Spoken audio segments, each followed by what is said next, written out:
అమరావతి ఇక ఆధ్యాత్మిక నగరి. అభివృద్ధితో పాటు ఆధ్యాత్మిక శోభను తీసుకొస్తామన్నారు సీఎం చంద్రబాబు. స్వర్ణాంధ్ర స్వప్నం సాకారం దిశగా ముందుకు వెళ్తామన్నారాయన. మరోవైపు చంద్రబాబును ప్రశంసలతో ముంచెత్తారు గణపతి సచ్చిదానంద స్వామీజీ. చంద్రబాబు కర్మయోగి అని కొనియాడారు. అమరావతిని ఆధ్యాత్మిక నగరిగా తీర్చిదిద్దుతామన్నారు ఏపీ ముఖ్యమంత్రి చంద్రబాబు. గతంలో హైదరాబాద్ లో అన్నమయ్య పీఠం, సరస్వతి పీఠం, బ్రహ్మకుమారీస్ కు స్థలాలు కేటాయించారు. అమరావతిలో కూడా పీఠాలు ఏర్పాటు కోసం స్థలాలు కేటాయించాలని సీఎం చంద్రబాబు యోచిస్తున్నట్టు తెలుస్తోంది. విజయవాడ పటమటలోని దత్తపీఠాన్ని సందర్శించిన చంద్రబాబు గణపతి సచ్చిదానంద స్వామీజీ ఆశీస్సులు తీసుకున్నారు. స్వామీజీని దర్శించుకోవడం తన అదృష్టంగా భావిస్తున్నా అన్నారు చంద్రబాబు.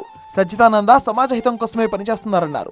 2047 నాటికి స్వర్ణాంధ్ర సాధన లక్ష్యంగా తాము పనిచేస్తున్నామన్నారు. అందుకు భగవంతుడి ఆశీస్సులతో పాటు స్వామీజీ ఆశీస్సులు కూడా ఉండాలన్నారు. నేను అన్ని క్షేత్రాలు తిరుగుతానని 53 రోజులు ఈ రాష్ట్రంలో ఉన్నారంటే వారు ఇక్కడ ఉన్నంత వరకు అన్నీ కూడా మనకు శుభమే జరుగుతుంది. నేను వారికి ఒకటే హామీ ఇస్తున్నా, మీరు చేసే ప్రజలకు మంచి కోసం మీరు తాపత్రయం పడుతున్నారు. వారికి దేవుని కృప కలగాలని మీరు ఆలోచిస్తున్నారు.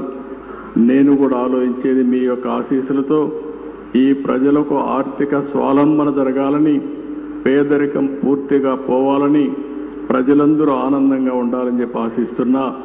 దానికి పూర్తిగా స్వామీజీ యొక్క ఆశీస్సులు కోరుకుంటూ సీఎం చంద్రబాబు కర్మయోగి అంటూ ప్రశంసించారు గణపతి సచ్చిదానంద స్వామీజీ. ఆయన సంకల్పించిన పనులు నిర్విఘ్నంగా జరుగుతాయన్నారు. చంద్రబాబు సారథ్యంలో రాష్ట్రం సుభిక్షంగా ఉండడంతో పాటు స్వర్ణాంధ్ర సాకారం కావడం తథ్యమన్నారు. తన ఊరు అమరావతి అన్న గణపతి సచ్చిదానంద స్వామీజీ చంద్రబాబు తన కుటుంబ సభ్యుడు అన్నారు.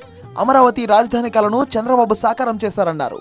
ఇప్పుడు చెప్తాను, నేను అమరావతి అని చెప్తాను. నేను రాజ్యం నేను చెప్పుకుంటాను, నా అమరావతి నేను చెప్తాను.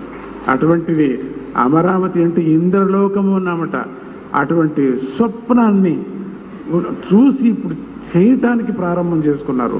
విజన్ 2047 లక్ష్యంతో పనిచేస్తున్న చంద్రబాబు అమరావతిని స్పిరిచువల్ సిటీగా తీర్చిదిద్దుతారన్నారు స్వామీజీ.